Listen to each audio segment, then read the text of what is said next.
Bonsoir et bienvenue au Prono NFL, l'émission des experts, même pendant les fêtes, même pendant Noël, même quand ce sera la fin du monde, on sera toujours là en train de donner nos avis. Voilà, on s'en fout de nos familles, on s'en fout de nos amis, tu passes avant toi, ami spectateur. Non, c'est pas vrai, mais bon, c'est pas grave. Si tu le prends pour toi, voilà.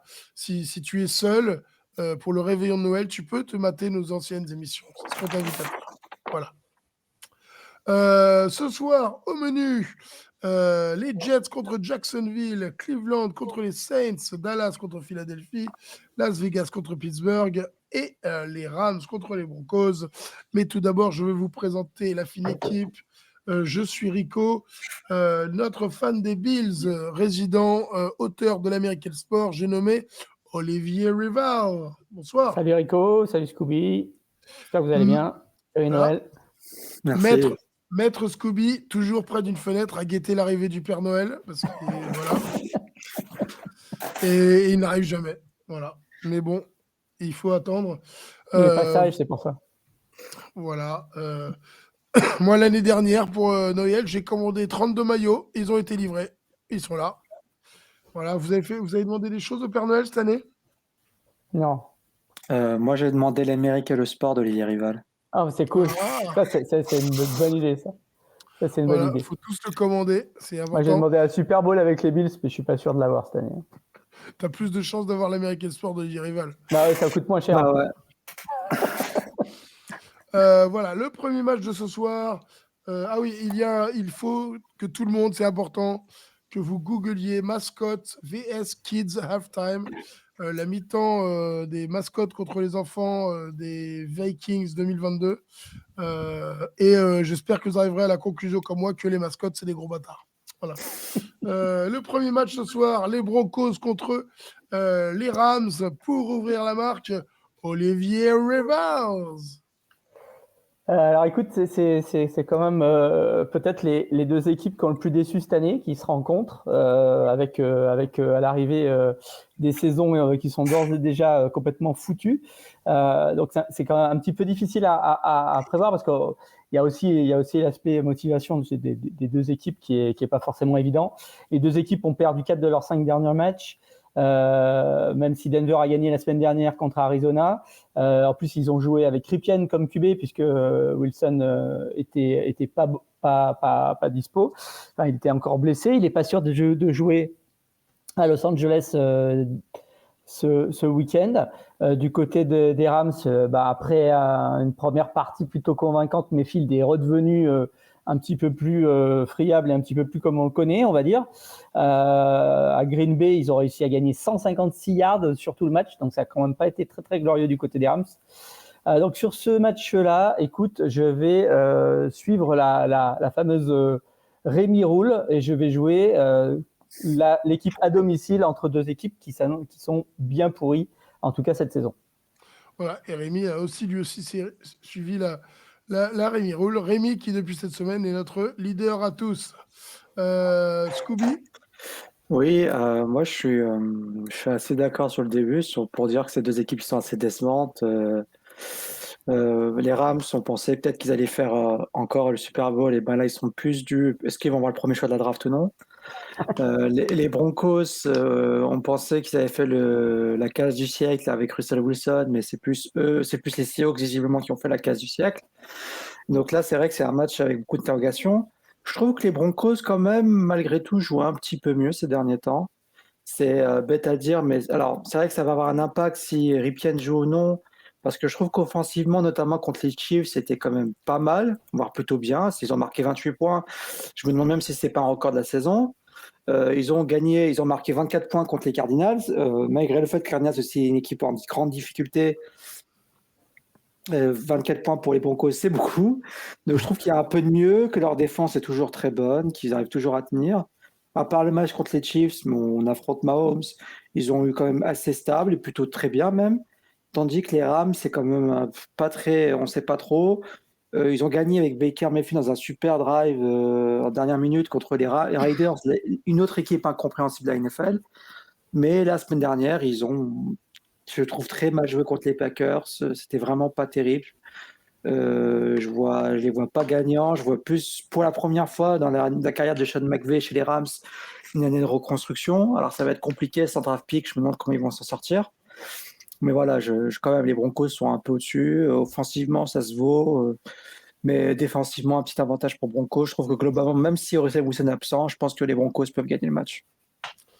Merci beaucoup, Maître Scobie. Ouais, c'est un match très disputé. Nos experts ne sont clairement pas d'accord sur le sujet. Notre second match ce soir, il s'agit des Las Vegas Raiders contre les Pittsburgh Steelers. Scobie, tu as la main, je te la laisse. Bah voilà, alors je parlais de Las Vegas. Là, voilà.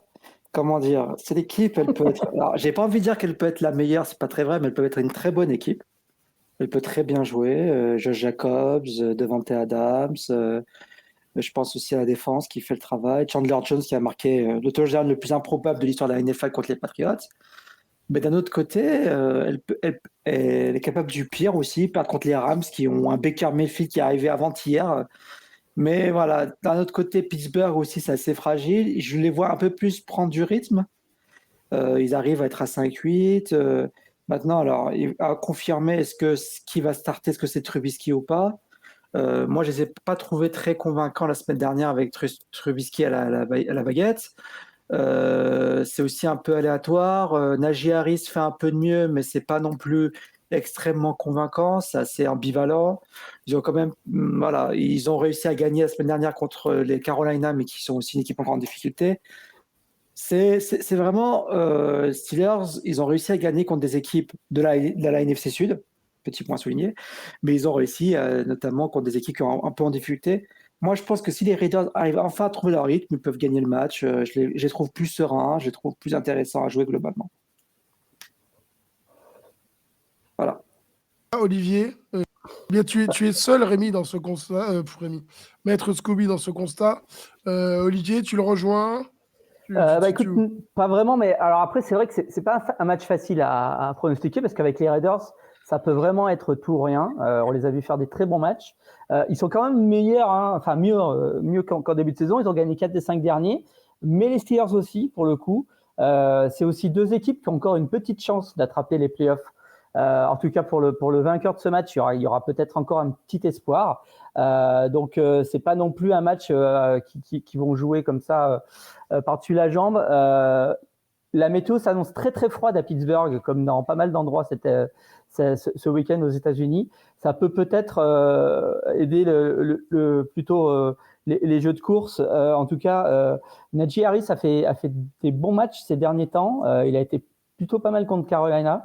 Je le vois peut-être performer dans ce match. Après, Josh Jacobs pourrait aussi profiter d'un match avec des conditions météo difficiles. Donc, globalement, un match compliqué. Il faudra aussi voir si c'est Pickett ou Trubisky.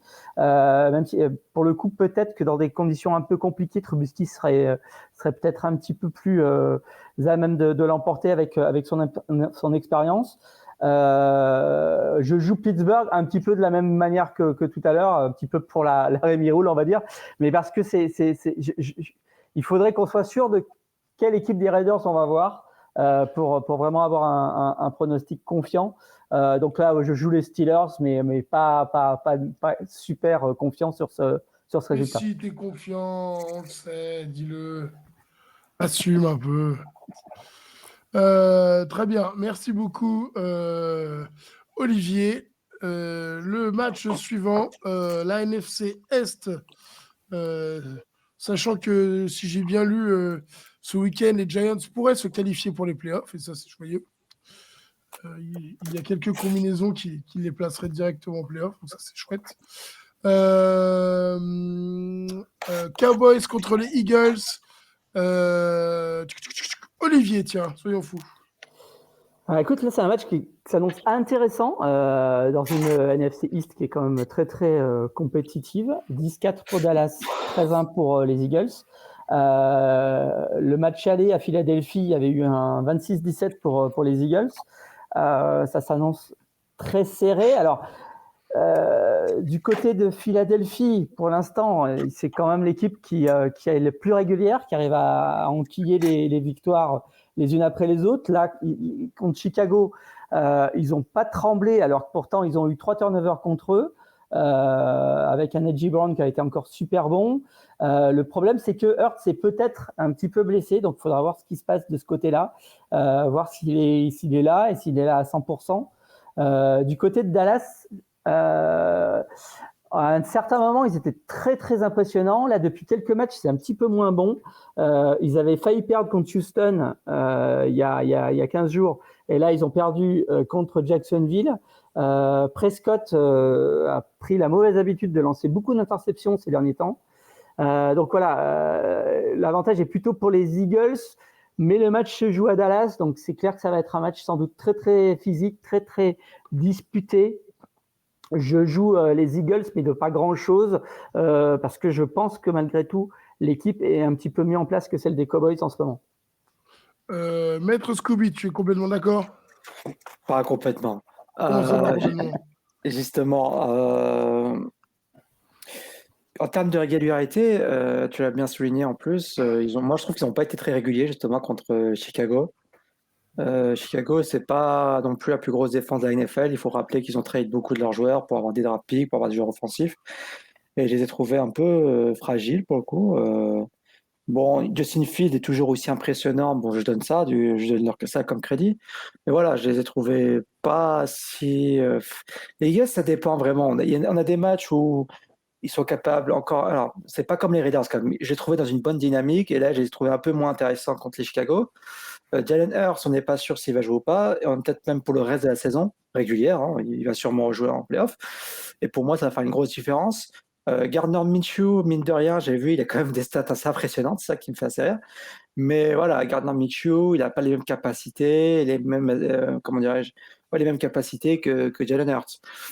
Donc moi, je suis pas ultra serein. Dallas, malgré leur défaite, je pense que c'était contre Jacksonville, c'est assez compliqué. Je trouve que Sean McCoy, ce qu'il a dit, c'est pas vrai, hein, parce que juste pour l'anecdote, ça c'est marrant. Hein. Je vais reprendre ses propos, mais il a dit Dak Prescott is ass.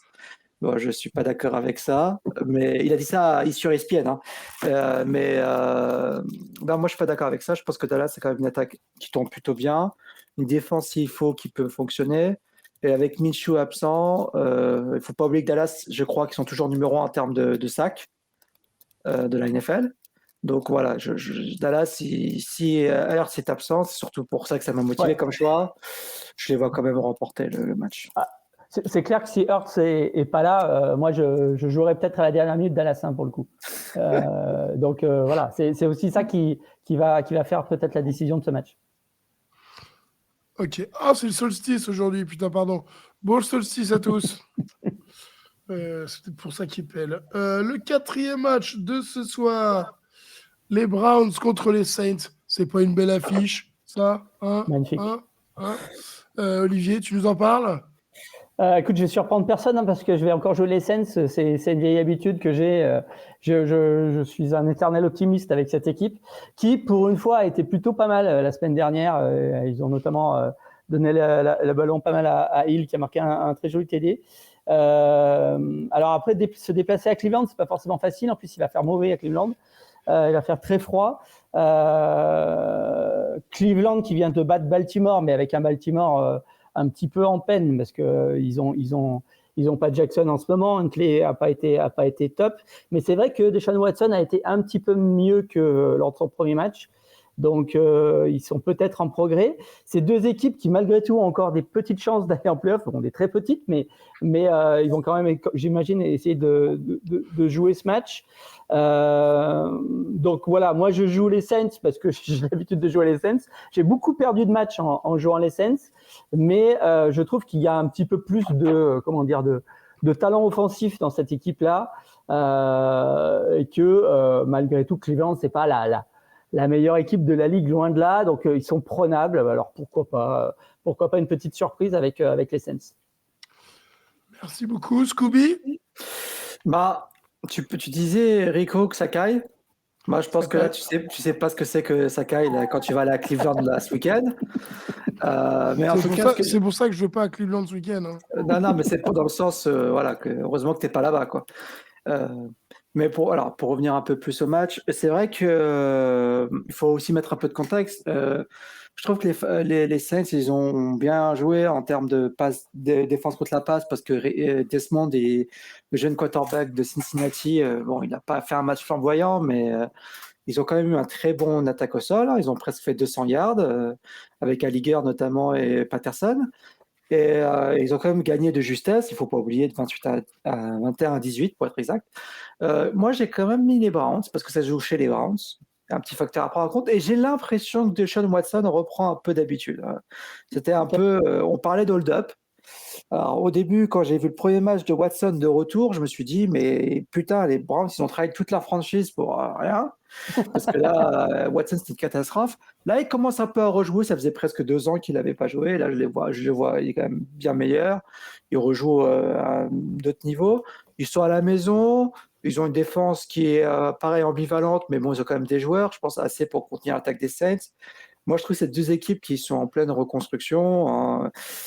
Moi, ça va dépendre aussi beaucoup de Nick Chubb aussi, parce que Nick Chubb, qui était un des meilleurs rushers de la NFL, je trouve, ces dernières semaines, pas convaincant du tout. Et je dis pas ça parce qu'il est dans ma fantaisie seulement, mais voilà, je le trouve pas si intéressant que ça. Mais voilà, s'ils arrivent à reprendre les marques, à avoir un Nick Chubb, il faut pas oublier quand même, Amari Cooper, Nick Chubb et Deshaun Watson. C'est censé être un super trio, quoi. C'est censé être un trio voilà, d'élite. Donc, s'ils arrivent à reprendre les marques, les Saints, voilà, c'est encore un petit peu compliqué. Je vois quand même les Browns gagner. Merci beaucoup, Scooby. Avant d'attaquer le dernier match, messieurs, est-ce que vous avez un mot à dire avant Noël? Ou est-ce qu'on garde ça pour le Nouvel An? Ouais, Nouvel An, c'est bien ça. Très bien. Et pour finir, le double J, le Jets Jaguars que tout le monde attend. Et quand je dis tout le monde, je dis surtout Scooby. Voilà. Alors, les Jets, les Jaguars, Scooby. Les alors, Jaguars. jamais. Tu fais la blague, mais je pense que c'est un match très intéressant. Objectivement, Olivier, il y a qu'à me dire. Alors, à une époque, Jets Jaguars, tu te pends. La semaine dernière, je pense. Non, c'est plus Jets Jaguars il y a 2 ans, on va dire. Hein. Là, même la dernière. Hein.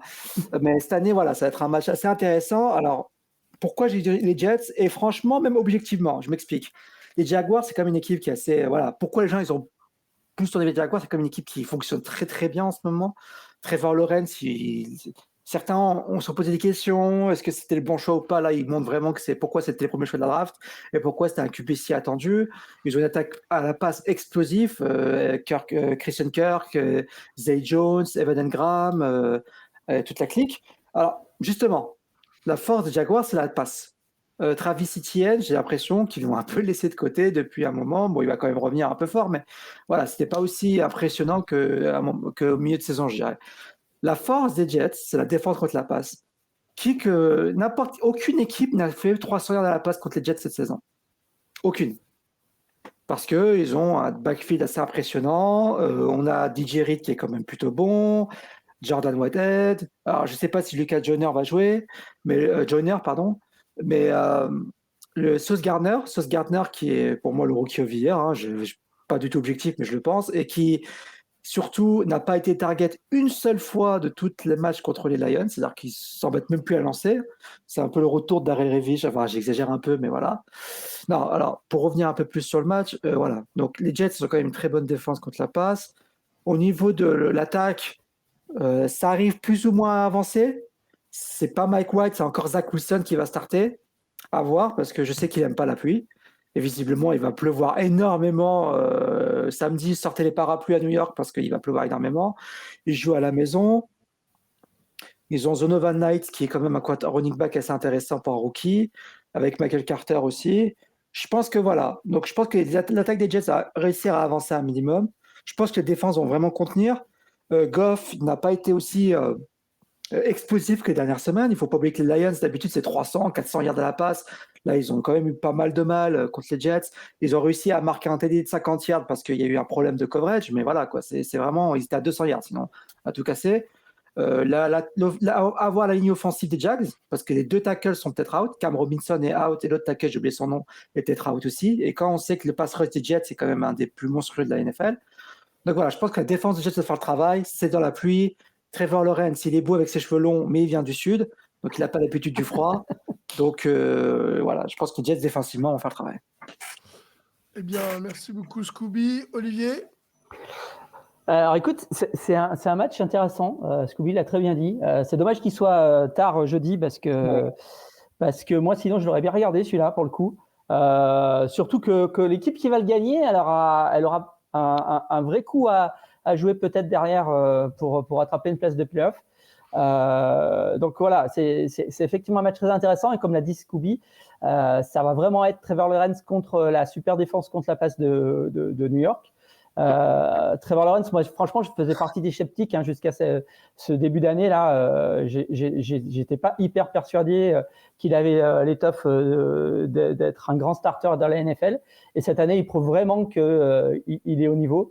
Il devient vraiment impressionnant. Là, les 4 TD qu'il a marqués la semaine dernière sont là pour le montrer. Donc voilà, ça va être intéressant.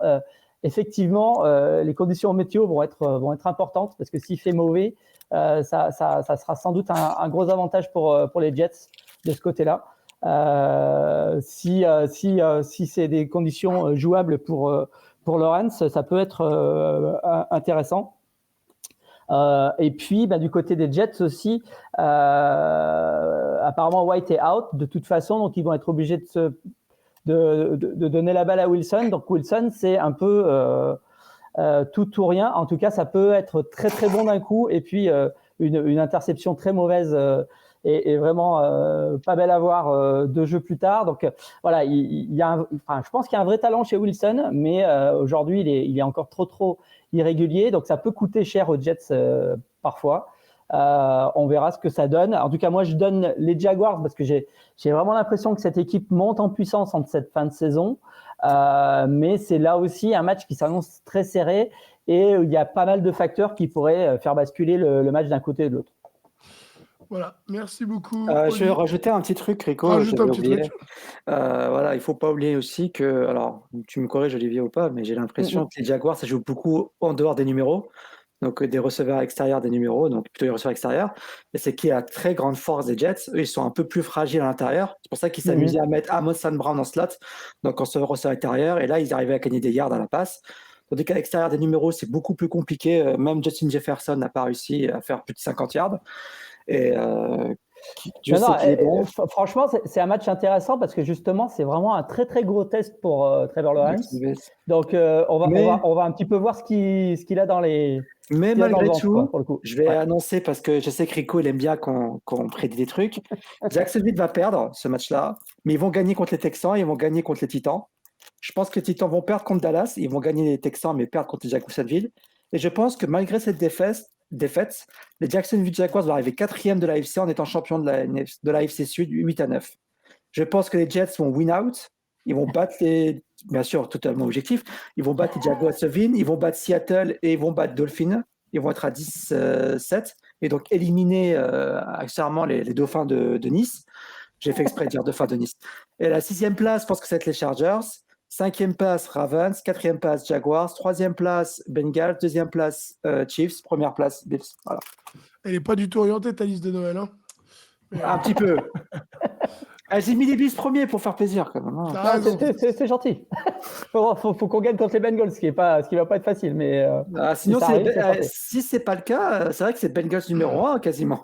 Ouais, c'est clair. Non, voilà. Ça va être le match de la semaine prochaine. Il faudra pas le louper celui-là. Alors attention. Week-end NFL de Noël.